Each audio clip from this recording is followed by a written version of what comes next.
അടുത്ത നമ്മൾ പഠിക്കാൻ പോകുന്ന ടോപ്പിക് എന്ന് പറയുന്നത് റോട്ട വൈറസ് വാക്സിനാണ്. അപ്പം അത് മെയിനായിട്ട് ഈ റോട്ട വൈറസ് ഇൻഫെക്ഷൻ ഉണ്ടാക്കുന്നതെന്ന് വെച്ചാൽ ഇൻഫൻസിലും ടോഡ്ലേഴ്സിലുമാണ്.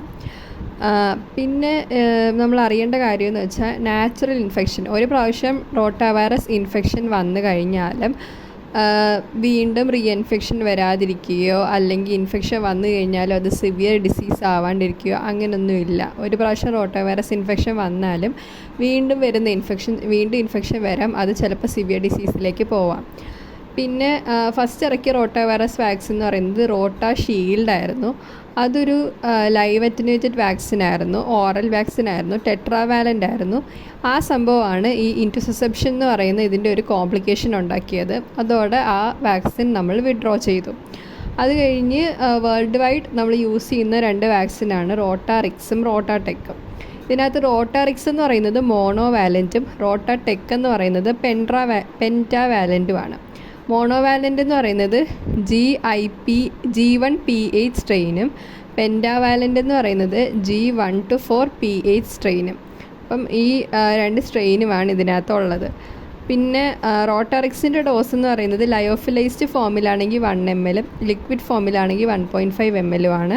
അതേസമയം റോട്ടാടെക് ആണെങ്കിൽ ലിക്വിഡ് ഫോമിലാണുള്ളത്, 2 ml ആണ് അതിൻ്റെ ഡോസ് എന്ന് പറയുന്നത്. പിന്നെ IAP അനുസരിച്ച് റോട്ടാറിക്സ് ആണ് കൊടുക്കുന്നതെങ്കിൽ 2 ഡോസസാണ് കൊടുക്കുന്നത്. 10 വീക്സിലും 14 വീക്സിലുമാണ് കൊടുക്കുന്നത്. അതേസമയം റോട്ടാടെക് ആണെങ്കിൽ 3 ഡോസസ് കൊടുക്കും, 6, 10 and 14 വീക്സിൽ. ഇതെല്ലാം തന്നെ ലൈവ് അറ്റനുവേറ്റഡ് വാക്സിനാണ്.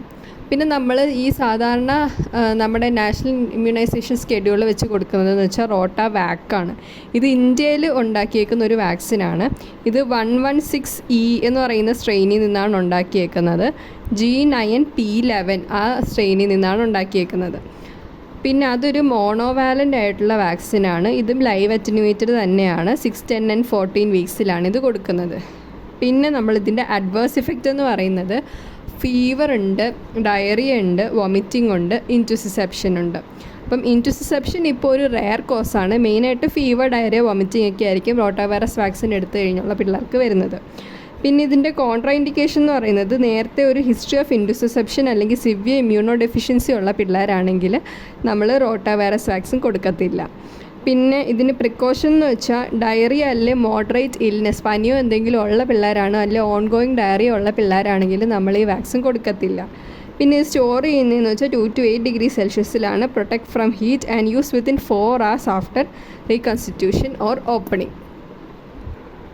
പിന്നെ ഇതിനെപ്പറ്റി നേരത്തെ ചോദിച്ചിട്ടുള്ള ക്വസ്റ്റ്യൻസ് ആണ്. ഇത് OPVയുടെ കൂടെ നമുക്ക് റോട്ട വൈറസ് വാക്സിൻ കൊടുക്കുന്നുണ്ടെങ്കിൽ പ്രശ്നമുണ്ടോയെന്ന്. ഒരു കുഴപ്പമില്ല, OPVയുടെ കൂടെ നമുക്ക് റോട്ട വൈറസ് വാക്സിൻ കൊടുക്കാം. അതിൻ്റെ എഫിക്കസിയിലൊന്നും ഒരു പ്രശ്നവും വരാൻ പോകുന്നില്ല 2 എണ്ണത്തിൻ്റെ.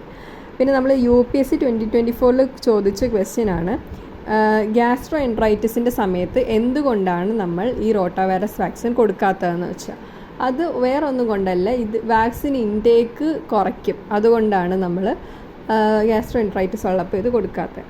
പിന്നെ അറ്റ് റിസ്ക് ഓഫ് ഇൻറ്റുസിസെപ്ഷൻ എന്ന് പറയുമ്പം അപ്പം ഈ വാക്സിൻ കൊടുത്താൽ ആർക്കാണ് ഇൻറ്റുസിസെപ്ഷൻ വരാൻ സാധ്യത?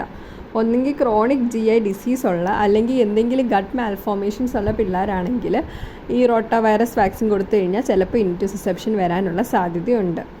പിന്നെ immunisation completed by 8 months of age, 8 മാസം വരെ നമുക്ക് ഈ ഇമ്മ്യൂണൈസേഷൻ കൊടുക്കാം. അതിന് ശേഷമാണെങ്കിൽ റോട്ട വൈറസ് വാക്സിൻ കൊടുക്കേണ്ട ആവശ്യമില്ല.